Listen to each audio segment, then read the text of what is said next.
Assalamualaikum warahmatullahi wabarakatuh. Halo, apa kabar sahabat semuanya? Selamat datang kembali di channel Ruang Sunyi. Senang sekali rasanya bisa kembali menemani waktu santai Anda. Di episode kali ini, saya punya sebuah kisah yang bukan cuma sekadar menarik, tapi punya rahasia dan makna yang mendalam. Sebuah cerita yang mungkin sering terjadi di sekitar kita, namun jarang ada yang berani mengungkapnya. Saya harap kisah ini bukan hanya jadi penghibur, tapi juga bisa jadi pelajaran berharga buat kita semua. Jadi silakan cari posisi duduk paling nyaman, siapkan hati dan pikiran Anda, karena disinilah kisah itu dimulai. Tapi sebelum kita masuk ke ceritanya, yuk dukung terus channel ini dengan cara like, share, dan subscribe. Dukungan kecil dari Anda adalah semangat besar bagi saya untuk terus menghadirkan cerita-cerita terbaik setiap harinya. Sudah siap? Mari kita mulai. Kenalin, nama gue Andra. Hidup gue bisa dibilang stabil, tapi membosankan. Gue punya istri namanya Siska. Dia wanita karir yang super sibuk. Saking sibuknya kami berdua, rumah itu rasanya cuma kayak tempat mampir mandi sama tidur doang. Hubungan kami, ya gitu deh, datar kayak jalan tol. Jarang ada waktu buat berduaan yang benar-benar berkualitas. Sampai akhirnya, hadirlah Maya di rumah kami. Dia ART baru yang usianya masih lumayan muda. Wajahnya manis, dan pembawaannya kalem banget. Sejujurnya, baru sebulan dia kerja, gue udah mulai sering curi-curi pandang. Ada sesuatu dari Maya yang bikin gue betah lama-lama di rumah. Pagi itu, badan gue rasanya nggak enak banget. Mungkin karena kecapekan kerja atau emang lagi butuh alasan buat bolos aja. Gue mutusin buat izin nggak masuk kantor dan rebahan di kamar. Siska, jangan ditanya. Dia udah berangkat subuh-subuh sebelum gue melek. Gue lagi asik gegoleran sambil main HP. Tiba-tiba pintu kamar kebuka. Bapak? Maya kaget banget pas lihat gue masih ada di atas kasur. Dia bawa tumpukan spray bersih. Rencananya mau beresin kamar karena dikira gue udah berangkat kerja. Maya. Iya, saya lagi gak enak badan nih. Mei, jawab gue sambil benerin posisi duduk. Maaf ya pak, saya kira bapak sudah ke kantor. Jadi lancang langsung masuk, katanya sambil nunduk. Mukanya agak kemerahan karena malu. Gue cuma senyum kecil. Gak apa-apa, beresin aja. Saya gak keganggu kok. Gue pun lanjut main HP, tapi jujur mata gue gak bisa fokus ke layar. Gue malah merhatiin Maya yang lagi sibuk ganti spray di ujung kasur. Gerakannya lincah, tapi sopan banget. Pas dia lagi nunduk atau membungkuk buat rapihin sudut kasur, tiba-tiba jantung gue deg-degan gak karuan. Ada pemandangan yang bikin pikiran gue mulai traveling kemana-mana. Mungkin Maya ngerasa gue perhatiin terus. Dia noleh sambil senyum tipis. Bapak pucat banget loh. Masuk angin ya? Mau saya bantu kerokin pak? Tanyanya polos banget. Gue mikir sejenak. Kalau dikerokin sakit. Mei, biasanya sih saya kalau gini dipijat aja.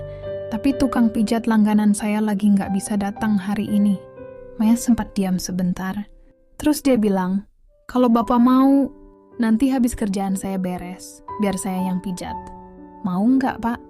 Gue agak kaget. Lo emang kamu bisa mijat, Mei? Dia ketawa kecil. Bisa dong, Pak. Coba aja nanti kalau nggak percaya. Ya udah, boleh deh. Saya tunggu ya. Jawab gue berusaha tetap terlihat santai. Padahal dalam hati gue udah penasaran banget gimana rasanya tangan Maya megang punggung gue. Maya pun keluar kamar buat nyelesain cuciannya. Di situ gue sendirian. Natap langit-langit kamar sambil mikir. Aduh, kalau Siska tahu gimana ya? Tapi cuma pijat ini, nggak lebih. Lagian badan gue emang lagi pegal-pegal semua. Gue pun nunggu dengan perasaan nggak sabar, ngebayangin apa yang bakal terjadi di sesi pijat nanti. Sekitar 30 menit kemudian, pintu kamar gue diketuk pelan. Pak, sudah boleh saya masuk? Suara Maya terdengar dari balik pintu. Masuk aja, Mei. Nggak dikunci kok. Jawab gue sambil buru-buru benerin posisi bantal. Maya masuk bawa botol minyak zaitun punya Siska yang dia ambil dari lemari rias. Dia juga udah ganti baju pakai daster rumahan yang lebih santai. Entah kenapa aura di kamar tiba-tiba berubah jadi beda. Ada perasaan tegang tapi bikin penasaran. Bapak mau posisi gimana? Tengkurap aja ya biar punggungnya enak, kata Maya sambil duduk di pinggir kasur. Gue menurut, pas dia bilang, maaf ya pak, bajunya boleh dibuka sedikit. Jantung gue rasanya mau copot. Gue buka kaos gue dan pas tangan. Maya pertama kali menyentuh kulit punggung gue yang udah diolesi minyak. Rasanya dingin-dingin empuk gimana gitu. Tapi yang bikin gue kaget, pijatannya itu loh. Mantap banget!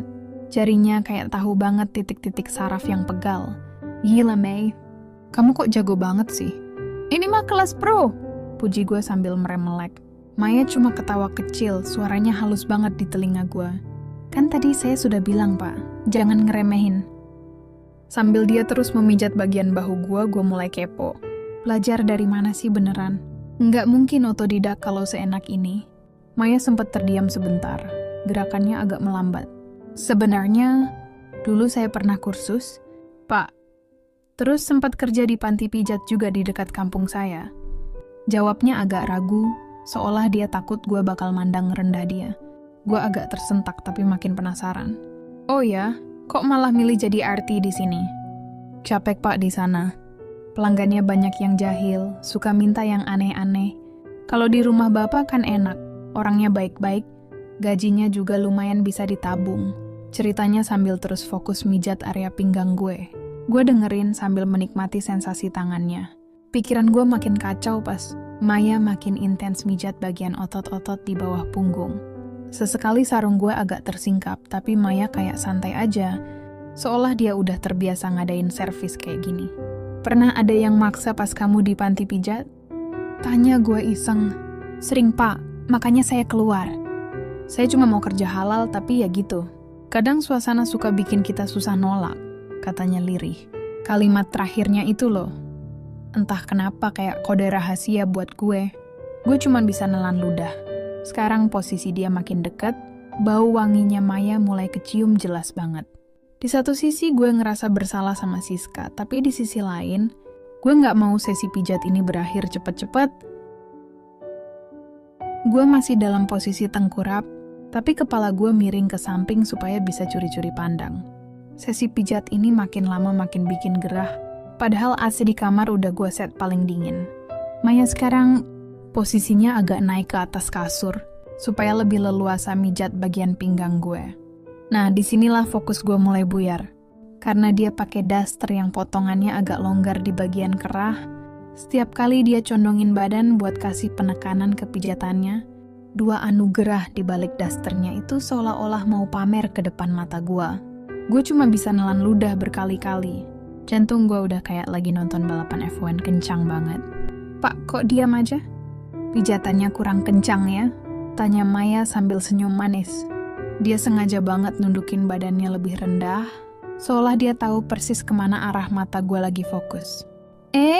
Enggak kok Mei, udah pas banget, jawab gue gagap. Berusaha akting tenang padahal muka gue pasti udah merah padam. Maya tiba-tiba ketawa kecil, suaranya kedengaran agak menggoda. Bapak kalau mau lihat aja Pak, nggak usah malu-malu gitu. Saya sudah biasa kok kalau pas lagi mijat diliatin begitu. Katanya dengan nada yang santai banget, seolah itu bukan hal yang besar. Gue kaget bukan main. Wah, ini anak ternyata berani juga. Maksud kamu apa, Mei? Ya, saya tahu mata Bapak dari tadi nggak fokus ke bantal kan. Godanya lagi sambil tangannya makin lincah mijat bagian punggung bawah gue. Jemarinya sesekali nyentuh pinggiran sarung gue, bikin gue makin stuck antara mau stop atau lanjut. Gue mencoba buat ngalihkan pembicaraan, tapi malah makin ngawur. Kamu nggak risih kalau saya perhatiin gitu? Maya malah makin mendekat. Sekarang jarak wajahnya cuma beberapa senti dari bahu gue. Kenapa harus risih? Bapak kan majikan saya. Lagian saya lebih suka dilihatin Bapak daripada dilihatin pelanggan nakal di tempat kerja saya yang dulu. Bapak kan ganteng. Gila. Kalimat itu langsung bikin otak gue blank. Maya yang tadinya gue kira polos ternyata punya sisi liar yang tersembunyi. Tangannya sekarang mulai pindah ke bagian pundak, tapi dia sengaja nempelin dua anugerah. Ke lengan gue pas dia lagi fokus mijat leher. Rasanya empuk dan hangat, bikin semua janji setia gue ke Siska rasanya mulai terbang, entah kemana. Sekarang gimana, Pak? Mau lanjut pijat bagian depan atau Bapak mau istirahat? Bisiknya tepat di kuping gue. Gue benar-benar di ambang batas. Satu sisi gue tahu ini salah, tapi sisi lain gue nggak bisa nolak servis tambahan dari Maya ini. Gue benar-benar sudah nggak bisa mikir jernih lagi. Ucapan Maya tadi kayak bensin yang disiram ke api. Panas, tapi bikin candu. Ya sudah, coba balik badan. Pak, biar depannya juga rileks, kata Maya sambil mundurin badannya sedikit, kasih ruang buat gue muter posisi. Gue pun balik badan pelan-pelan. Sekarang gue posisi telentang, cuma pakai sarung yang melilit di pinggang. Maya kembali mendekat, dia duduk bersimpuh di samping paha gue. Tangannya mulai mengoleskan minyak lagi, kali ini di area dada dan perut gue. Sentuhannya lembut banget, tapi tekanannya pas. Pas dia lagi fokus mijat area perut, mata Maya tiba-tiba turun ke bawah. Gue tahu apa yang dia lihat. Di balik sarung gue, ada sesuatu yang jelas-jelas nggak bisa diajak kompromi. Sesuatu itu mulai bergerak-gerak, nggak tenang karena saking kencangnya adrenalin gue. Gue sempat merasa malu, buru-buru mau benerin posisi sarung. Tapi tangan Maya malah menahan tangan gue. Pap, biarin aja. Namanya juga reaksi alami, saya nggak keberatan kok. Ucapnya sambil melirik ke arah gunungan di balik sarung gue itu. Bukannya risih atau menghindar, dia malah melempar senyum manis yang bikin gue makin salah tingkah. Maaf ya Mei, Bapak nggak bermaksud, gumam gue sambil berusaha mengatur napas. Maya malah terkekeh pelan. Matanya nakal banget. Sesekali dia melirik lagi ke arah sarung gue yang makin menggembung itu. Bapak ini lucu deh, katanya sakit badan. Tapi kok bagian situnya malah kelihatan sehat banget. Kayaknya masih gagah banget ya. Pak, godanya sambil terus memutar-mutar jemarinya di sekitar perut bawah gue. Gue menelan ludah kasar. Kamu sengaja ya mau ngerjain Bapak? Maya mendekatkan wajahnya, daster longgarnya kembali terbuka lebar di depan mata gue. Tapi kali ini dia nggak peduli. Ngerjain gimana Pak? Saya cuma mau memastikan Bapak benar-benar sembuh. Tapi kalau saya lihat-lihat, sepertinya Bapak butuh terapi yang lebih khusus daripada sekadar pijat biasa, biar aliran darahnya makin lancar ke sana. Bisiknya sambil ujung, jarinya seolah-olah nggak sengaja menyentuh pinggiran sarung gue. Gue cuma bisa merem melek. Rasanya dunia kayak mau runtuh. Pikiran gue tentang Siska benar-benar hilang total. Digantikan sama senyum nakal. Maya dan pijatan mautnya yang makin lama makin berani masuk ke area terlarang. Jadi, mau saya lanjutin terapinya, Pak? Biar Bapak makin oke? Tanyanya lagi dengan suara yang sangat lirih. Hampir seperti bisikan setan yang paling merdu. Gue benar-benar sudah di ujung tanduk. Napas gue makin berat dan setiap sentuhan, Maya di perut bawah gue rasanya kayak sengatan listrik yang bikin seluruh badan. Gue kaku. Terapi khusus? Maksud kamu yang kayak di tempat kerja kamu dulu? Tanya gue. Suara gue hampir hilang saking tegangnya. Maya nggak langsung jawab. Dia cuma senyum penuh arti. Lalu dengan pelan dia menggeser, duduknya sampai posisi dia. Sekarang agak sedikit di atas paha gue. Dia meraih tangan gue yang tadinya mau nutupin sarung, lalu diletakkannya kembali di samping badan gue. Bapak tenang saja, biarkan Maya yang urus semuanya. Katanya tadi pegal-pegal kan? Bagian ini juga perlu dilemaskan supaya Bapak nggak stres terus. Bisiknya sambil tangannya mulai merayap masuk ke balik lipatan sarung gue. Gue tersentak, mata gue melotot natap langit-langit kamar. Mei, kamu tahu kan ini salah. Kalau Siska tahu... Sssst. Maya menempelkan jari telunjuknya ke bibir gue, terus pindah ke bibirnya sendiri. Ibu Siska nggak perlu tahu. Ini rahasia kita berdua saja, Pak. Lagian, saya nggak tega lihat Bapak tersiksa begini.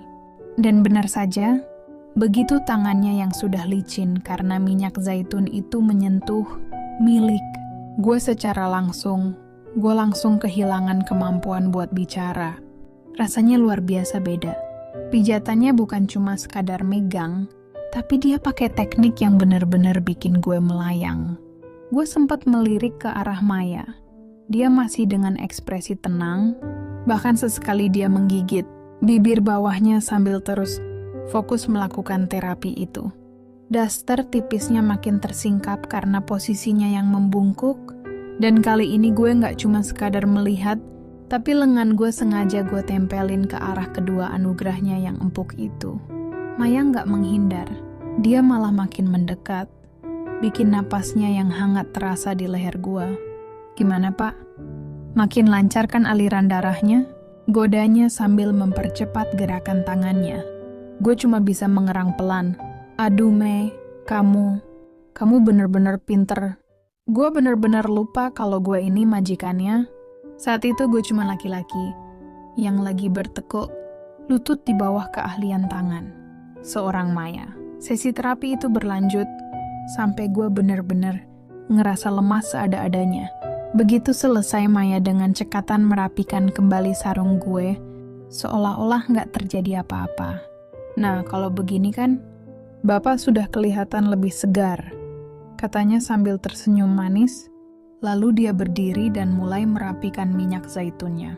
Gue masih tiduran sambil ngatur napas yang masih tersenggal-senggal.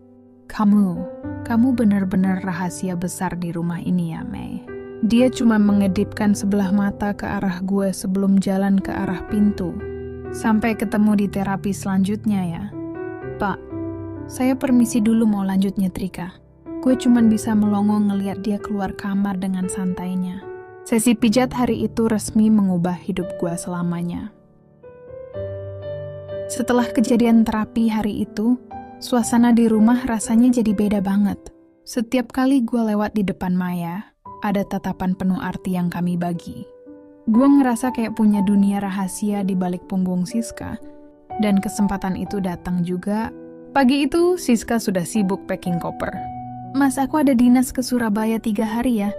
Kamu jaga kesehatan, jangan telat makan katanya, sambil buru-buru cium pipi gue sebelum berangkat ke bandara. Gue cuman ngangguk sok lesu, padahal dalam hati gue udah kayak dapet jackpot. Begitu suara mobil Siska hilang di gerbang, gue langsung nyari keberadaan Maya. Gue nemuin dia lagi di ruang cuci. Mei, ibu sudah berangkat, kata gue sambil nyandar di pintu. Maya noleh, senyumnya beda banget. Bukan senyum ART kemajikan, tapi lebih ke senyum wanita yang lagi nungguin sesuatu. Oh, jadi rumah ini sekarang cuman ada kita berdua ya, Pak? Godanya sambil tetap masukin baju ke mesin cuci. Gue deketin dia. Iya, pekerjaan kamu masih banyak? Kayaknya punggung saya kumat lagi nih. Maya ketawa renyah. Bapak mah alasan aja. Padahal baru 3 hari yang lalu kan kita terapi. Dia matiin mesin cuci, terus ngelap tangannya yang basah ke dasternya. Ya sudah, Bapak ke kamar dulu. Saya mau mandi biar wangi, habis itu saya ke kamar Bapak. Gue nunggu di kamar dengan perasaan yang nggak keruan. Kali ini gue nggak pura-pura sakit. Gue cuma pakai handuk yang gue lilit asal-asalan di pinggang, nungguin terapis favorit gue datang. Nggak lama pintu diketuk. Pas gue buka, gue hampir aja lupa cara napas.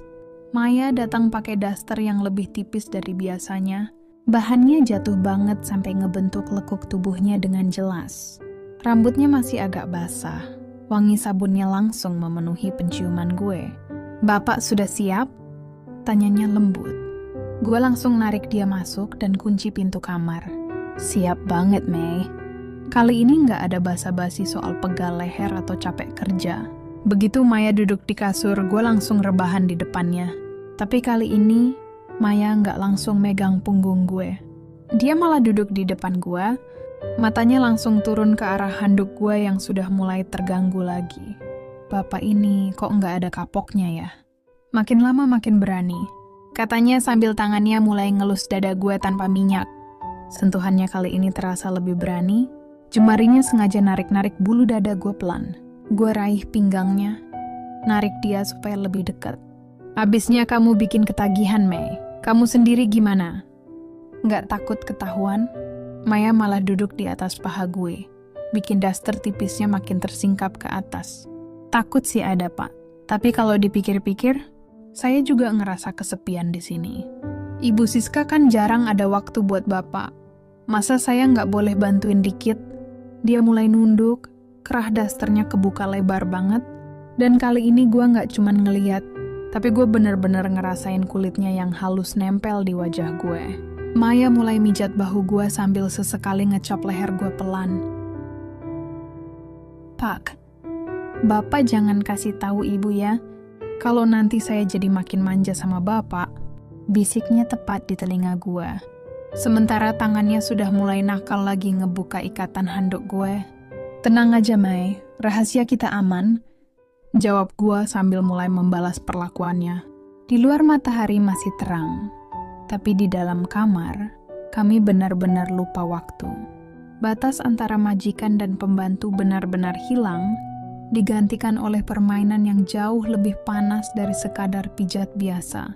Gue benar-benar sudah nggak bisa menahan diri lagi. Begitu ikatan handuk gue lepas karena ulah tangan nakal Maya, gue ngerasa kayak semua beban hidup gue ikut lepas juga. Maya cuma ketawa kecil, suara tawanya itu loh. Antara ngejek tapi juga ngundang. Tuh kan Pak Andra. Mulutnya bilang pegal, tapi temennya. Bapak ini kok semangat banget nyambut saya. Godanya sambil matanya nggak lepas natap ke bawah yang sekarang. Sudah bebas dari handuk. Gue tarik tangan Maya. Gue bawa dia ke atas. Mei, kamu bener-bener ya? Kamu sengaja pengen bikin saya gila? Tanya gue sambil tangan gue mulai sibuk. Maya malah makin berani. Dia condongin badannya ke depan, sampai dua anugerah itu bener-bener nempel di dada gue. Dia memiuk leher gue erat-erat, napasnya mulai kedengaran di telinga gue. Kalau Bapak gila karena saya, berarti terapi saya berhasil dong, Pak. Bisiknya sambil mulai bergerak pelan di atas. Sumpah, rasanya gue mau meledak saat itu juga. Jemari Maya mulai mainin rambut belakang gue, sementara tangan satunya lagi kembali, melakukan tugas di bawah sana dengan ritme yang makin cepat. Gue pun gak tinggal diam. Gue mulai menyambut dari bawah, bikin Maya mengeluarkan suara pelan. Papa. Pelan-pelan, Pak. Katanya sambil nahan kepala gua. Tapi bukannya ngejauh, dia malah makin menambah kecepatan. Nanti kalau ibu pulang gimana Pak, bisik Maya di sela-sela terapi. Siska masih lama pulangnya. Maya, 3 hari kita punya waktu buat kita berdua. Jawab gue sambil terus mempercepat laju motor gue. Udara terasa makin panas. Maya yang tadinya cuma mijat, sekarang sudah kayak pemain pro. Dia tahu banget cara bikin gue makin nggak berdaya. Sesekali dia berhenti cuma buat nanya, enak nggak Pak? Lebih enak pijatan saya atau pijatan ibu? Gue nggak jawab, gue cuma bisa ngeremes pinggangnya kencang. Di dalam kamar itu, kami benar-benar tenggelam dalam dosa yang paling nikmat.